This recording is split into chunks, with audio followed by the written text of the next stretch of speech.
le financement participatif connaît une croissance exponentielle. C'est ce qu'il ressort de l'étude de Precepta sur la pratique du crowdfunding en France. Outre l'assouplissement du cadre réglementaire attendu pour l'automne 2014, les facteurs favorables au développement de cette activité sont en effet nombreux.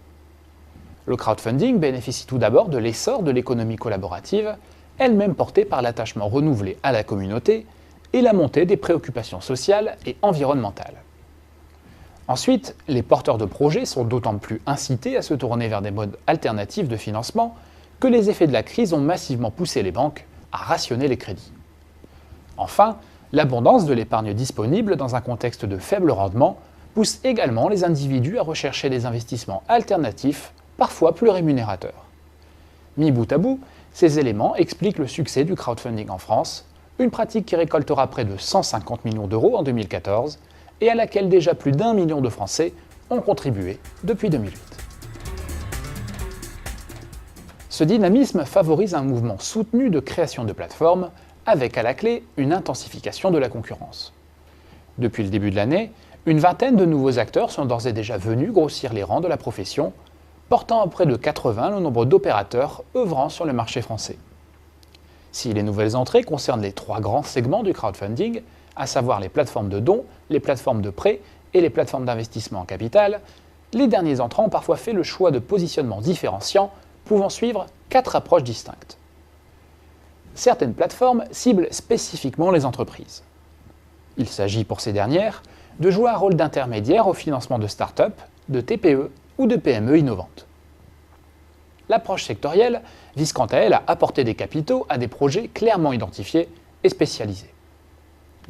L'approche communautaire est privilégiée par les plateformes dont l'objectif est de soutenir les projets spécifiquement portés par une certaine collectivité ou congrégation. Enfin, l'approche locale est centrée sur un territoire ou une région en particulier. Quelle que soit l'approche choisie, une large majorité de plateformes optent pour un business model linéaire qui s'opère en 4 temps. Le porteur de projet dépose celui-ci sur une plateforme de crowdfunding où les webmasters vont réaliser un premier travail de sélection. Les projets retenus sont mis en ligne et sont soumis au public dans un modèle axé sur la viralité où chaque contributeur est incité à convaincre son propre cercle d'influence. Enfin, la règle du tout ou rien s'impose très souvent en fin de processus, récompensant les seuls projets étant parvenus à atteindre leurs objectifs de financement. La profession est toutefois confrontée à une problématique de taille critique. Des disparitions de plateformes sont d'ores et déjà recensées, alors que 2 premières opérations de rachat ont été menées. Pour échapper à la vague de concentration qui s'annonce, les opérateurs doivent dès à présent relever des défis stratégiques majeurs. Il s'agit tout d'abord de développer les revenus en captant une audience aussi large et aussi qualifiée que possible. L'innovation perpétuelle est également un moyen efficace de consolider sa position concurrentielle en explorant de nouveaux horizons tout en érigeant des barrières technologiques à l'entrée. L'effort d'investissement dans de nouveaux écrans et des services adaptés sera, à ce titre, un prérequis indispensable au développement pérenne de l'activité.